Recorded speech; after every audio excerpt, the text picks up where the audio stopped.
Hello, my fellow humans, and welcome to today's message. We're all here sharing this human experience together, and this is a safe space to show up as your highest, most aligned, loving, authentic selves. We do things differently here on this channel, so keeping that in mind moving forward, there may be triggering statements that do arise. There's no obligation to force it to fit. Also, triggers are a beautiful blueprint for us to deepen our healing. If the message does resonate, it would mean so much to me if you were to like, comment, and subscribe below. And I'm truly honored to be here giving this message to you today. So the message that I got was, this is just around the corner. And we're going to find out what that is. We're going to be using the Soul's Journey Oracle today by James Van Praagh to grab a card from. So what is just around the corner? What oracle card is going to help us better understand the message, this is just around the corner, for my fellow human source?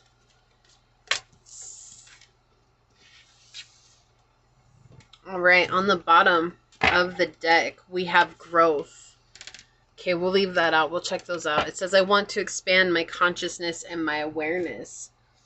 So leaving something behind, it feels like relinquishing the control or relinquishing the hold or overcoming an old paradigm, pattern, thought system, letting go of the matrix. Also, like steering clear of the mandala effect. So it's like those times where we switch and we phase in and out of certain realities. Like, one thing I've noticed is that that has been something that's happened quite a bit, where I've phased into a reality that was like, okay, growing up, JCPenney always had, it was JCPENNEY.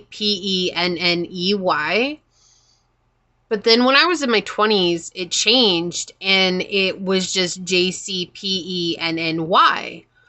And I couldn't find any information on it, and I've talked to everybody about it, and everyone's like, no, it's always been that. But I had family that worked for JCPenney, and we used to go get our hair cut there every 4 weeks, and so I grew up seeing the name consistently, and everyone's like, yeah, you just remembered it wrong. And I was like, no, because when I asked my family about it, they were like, yeah, it has an E in it. And then when I showed them that, it didn't. But then recently, I noticed I've phased back into a reality where it does have an E. And this has happened multiple times, okay? So that's what it feels like for the mandala effect to come through here. It's like you're phasing in and out of realities. And it's not that you're... like, because we do want to do that. Like, we want to be able to phase into a reality that's more aligned with our highest good. So it's like you're sidestepping this constant transition rather and coming straight into a aligned timeline for you. Okay, that's what it feels like. Wow, just got deep really fast. So this is just around the corner. Source, what would you like to share with us? There are 5 humongous ravens outside. They're not crows. These are ravens. They're huge. This is just around the corner. 5 is, oh, there goes another one. He flew off. But the 5 are just right there. So crows are messenger, or ravens are they're messengers from source. Like, one of my decks, it says co-create with source. And on the other one, it's messages. And so I feel like this is source directly coming in saying it's time for you to receive this message. Because there's been a lot that you've had on your plate, and there's been a lot of worry and fear that things weren't going to work out for you as well.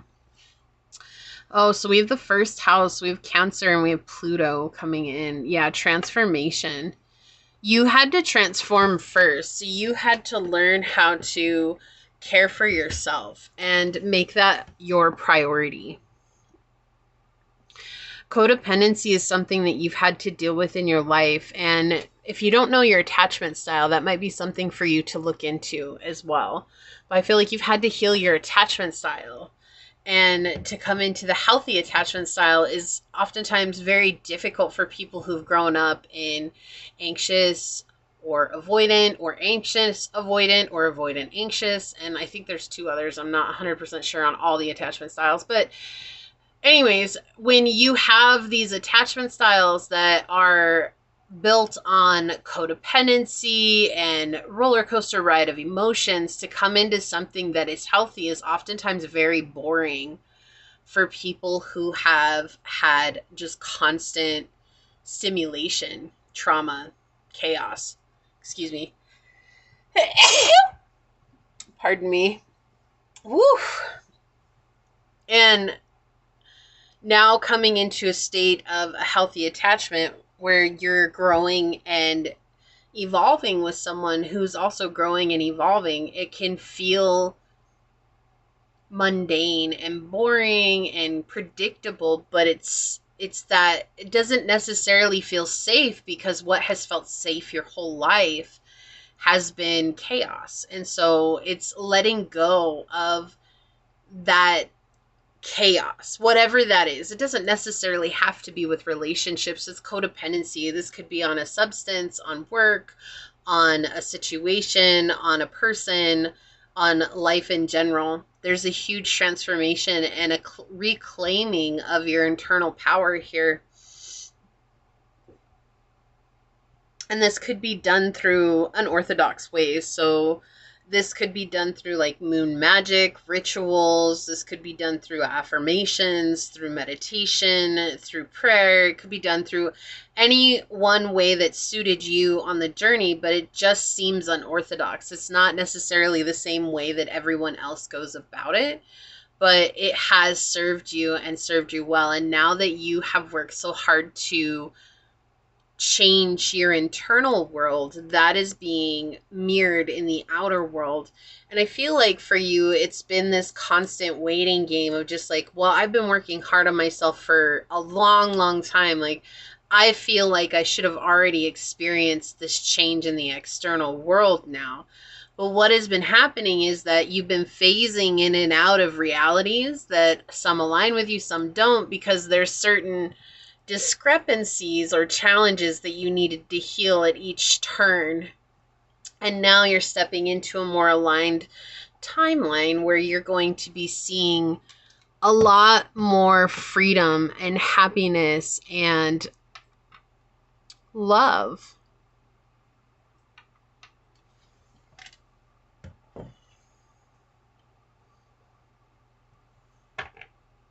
I don't know why I'm hearing that song. Don't you wish your girlfriend was hot like me? Don't you wish your girlfriend was freak like me? Don't you? Who sings that song? The Pussycat Dolls? I don't know who sings that song. Anyways, that might mean something to someone, but it could be that really you're just coming into this period where people are really magnetized to you and they feel like you're very attractive. They feel like they want to be in your circle. They want to talk to you all the time. And you could be like, I'm really not about this many people. But what it is just setting solid boundaries for yourself. This is just around the corner. What more would you like to say, Source? Thank you. A change in dynamic. Yeah. This is just around the corner, Source. What would you like to share? Yeah, moving away from feeling like things are falling apart, feeling like you're not doing good enough, self-sabotage, hurting yourself. Yeah. And what was repressed? Yeah, so there's a repressed energy here, things you were hiding from within yourself. Right? And now coming out and saying, I don't need to hide from this part of myself anymore. There's an integration here. We have the 8 of Swords on the bottom, letting go of anxiety, fear, the worry, letting go of the things that were holding you back.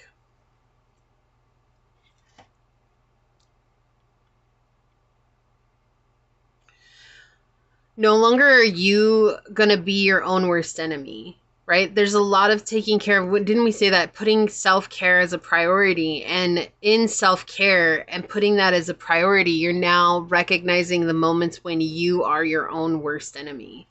when maybe you're beating yourself up for something that isn't necessarily your fault, but you're still beating yourself up for it. Or when you're being really hard and manipulative to yourself because you're expecting a certain outcome or a different, something to look different. You're taking control of yourself. Letting go of this idea that you need to keep things under constant control or constant tension. Yeah, this is like letting go of that chaos.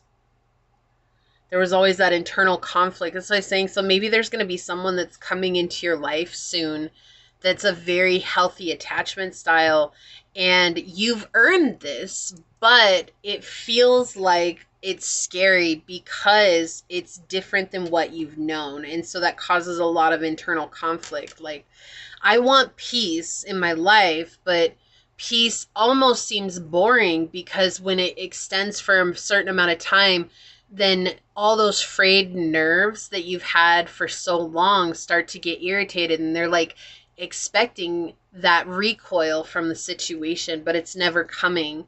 And so it sounds like, right, me talking about it, probably that sounds like heaven. Like, I don't want to be in this tension, but our makeup after having spent time in that, our response and our reactions to situations, it is that constant being on alert. Like, that's why we have empathic people in the world, is because those are people who have lived in a constant state of tragedy and turmoil, and they've had to be on alert in order to protect themselves. And so what do you do when you no longer have to rely on that skill that you developed from early childhood, when it does come in handy, yes, but it's no longer needing to reach out and prepare for a situation that's not ever going to come? It feels like this isn't safe because it's a different version of life. It's a different version of what you're about to experience. You've never experienced something quite like this before. I feel like there's been a lot of self-defeating acts because of not seeing forward motion. There's a lot of frustration. There's conflicts here. And it's like overcomplicating things as you're moving forward. And instead of doing that, what's around the corner is facing this part of yourself and letting go and opening up. Yeah. I love this. We've got that 8th house flying in with transformations, karma, specifically here, facing fears and leaving legacies. So facing this fear, this is that fear, right? And the fear is to be in a state of peace. Your body doesn't know how to necessarily show up for that. And so the only way that you can is through practice. It's just showing up and also not becoming the chaos, right? Sometimes we'll go so long without chaos that we'll become the chaos. So it's just letting yourself not get into that state. Yeah, the 1st house, individuality, self-image, and your approach to life. This has to do with yourself, right? Yourself, making sure that when things come into a state of peace, that you are also not trying to recreate past situations. It's just being aware of when those moments happen to arise on your journey, or when they show up. We have Oma with watch your words. So how do you talk to yourself? How are you speaking to yourself? How are you speaking to others?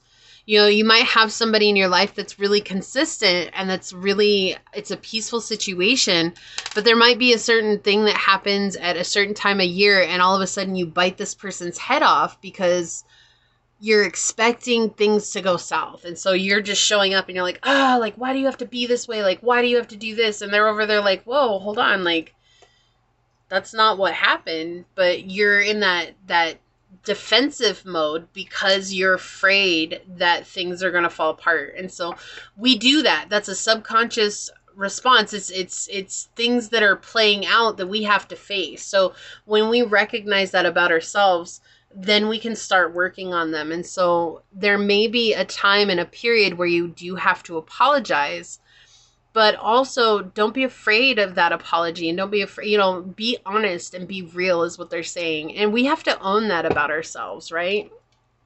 Yeah, soul family. Yeah, so this is soul family. Like, this is people coming in that are meant to be with you on your journey, your tribe. that they get you through and through, and they're going to be patient with you, but also honoring the fact if you make a mistake, honor that, right? Fourth house, go back to the basics. Yeah, so you're going to be, it's just like learning how to walk all over again in a relationship because you never quite had anything like this before. Opposition, make compromises. So sometimes you're going to have to do things differently, which when you're healing and you come into this state of being in solitude, sometimes it's hard to invite people back in because it's like, I just don't want to have conflict with anybody else. But the truth is that to have a relationship is to potentially invite in conflict because you're two completely separate people with two outlooks on the world. But conflict doesn't need to be a make it or break it for the relationship. It's just about what type of conflict is it? Is it because we had differences in opinion? Is it because one of us was just not having a good day and we need to come together and talk it out? Or maybe we need to give each other space and then come together and talk it out. You know, it's not necessarily toxic. Like, we need to stop labeling conflict as toxic because conflict is a natural part of this world. There's always going to be, like, you never get into a perfect relationship that's always 100% happy, that's always 100% perfect and wonderful and beautiful all the time. You're dealing with another person, so naturally there are going to be disagreements. That's a conflict, right? But it doesn't mean that our disagreements are escalating into outright screaming matches and us calling each other names. It's we're disagreeing and maybe someone's like, I need to take some space so that I can cool down and we can come back and talk to this later. And maybe that's touching on a trigger within you of the abandonment wound and feeling like, well, they're just going to abandon me. They're not going to come back. And so thus, when the abandonment wound gets triggered, now you want to scream and yell at the top of your lungs because it feels safer engaging in this drag out fight than it does to give this person space to find their center. And that's what they're saying. It's like, you're going to have to show up in a different way. You're going to have to choose, is it worth getting into this fight because that's all I've ever known or ever done? Or is it worth me saying, you know what, you take your space and time. I also need to get my head on straight and then go doing something that can help ground you, like meditating, listening to a song, you know, singing at the top of your lungs, whatever it is, right? It's just about showing up in a different state of mind. Reflection, exactly. There's a mirror that's coming to you, and this mirror is not always going to be a beautiful reflection. Sometimes you're going to be fresh, rolled out of bed, looking kind of crazy and a little bit cranky, but it doesn't mean that you're any less lovable.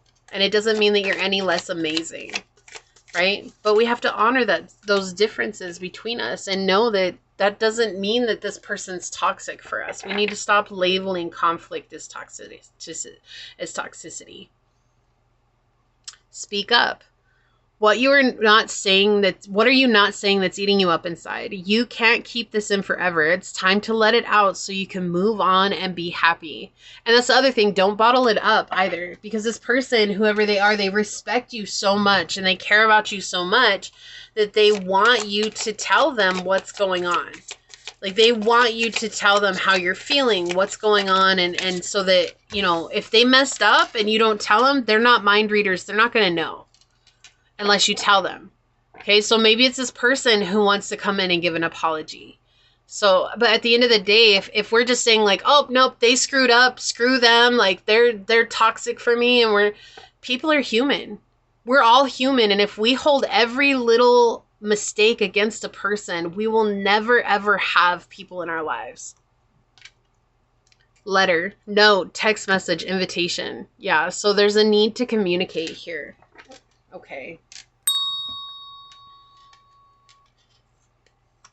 Pain. This is the thing. This is that self-sabotage that's coming up. The pain. It's the want to be right. It's the want to be heard. It's the want to be seen. And this person already wants to hear and see you and understand you. But do you want someone to scream at you at the top of their lungs when you can have a normal conversation with them and come to an understanding? That's a difference. But if you're only going based off of the trigger If you're only going based off the hurt that's happening, then you're going to lose control. And that's why it's so important to watch your words and just be aware of where you're at. Patience. And if you mess up, forgive yourself. Forgive yourself for messing up. You're going to mess up. It's okay. There's wisdom in being patient with good things. Like planting flowers, it takes time to bloom. Keep working hard while waiting, and you will eventually reap the fruits of success. Patience makes your life more exciting. Yeah. Just a natural. The ups and downs in life are just a natural phenomena. Don't dwell on it too much. Just let it happen. Accept the changes in your life and face them with equanimity, and you will be more calm and relaxed. This is that it's just a natural part of life, right? To disagree with people, that's just a natural part of life. It doesn't mean that we have to label them as toxic. Now, of course, there are toxic people in life. Okay, it's not just to say that everybody you disagree with just is perfect for you and this, that. No, it's just that what I'm saying is this person that's coming in, they're a very patient person. They're a very understanding person, but it doesn't mean that you won't have your disagreements. I feel like that's what Source is saying. There's going to be some sort of disagreement that comes up where you're going to want to write this person off, but you're going to have to face your fears. Is this really a disagreement that's worth writing this person off? Or is this just me and my ego that got hurt and my ego wants to be right and I'm so used to cutting people out because I've been in solitude for so long? This is a part of the process. It's a part of your growth process. Okay? And then we have memories. Yeah, old acquaintances, old debts, recollections, and prejudices. They're not the past. Whoever this person is, they're not the person in the past that hurt you. They're not the person that put you through this. Okay?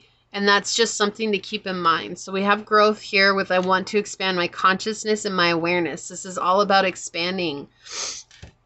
We're going to take a look at this card. I'm going to read this one from the book.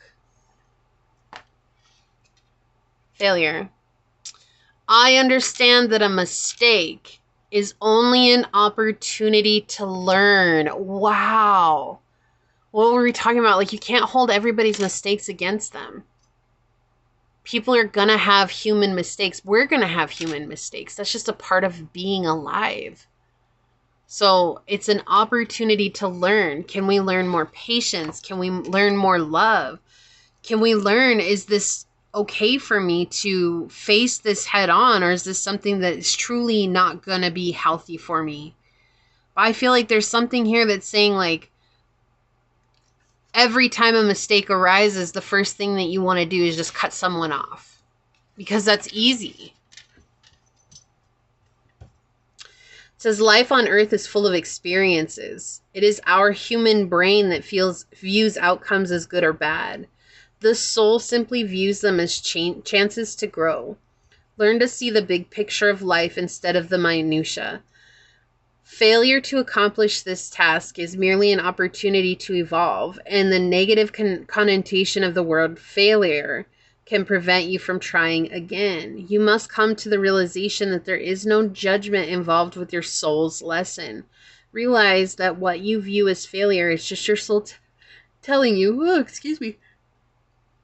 telling you that there is another path. Embrace the maximum. When one door closes, the maxim. When one door closes, another one opens. It is a time for you to stop any negative emotional investment you had in the outcome. Revel in the knowingness that everything will reveal itself when it is meant to. No matter what, be true to your dream and the creative process.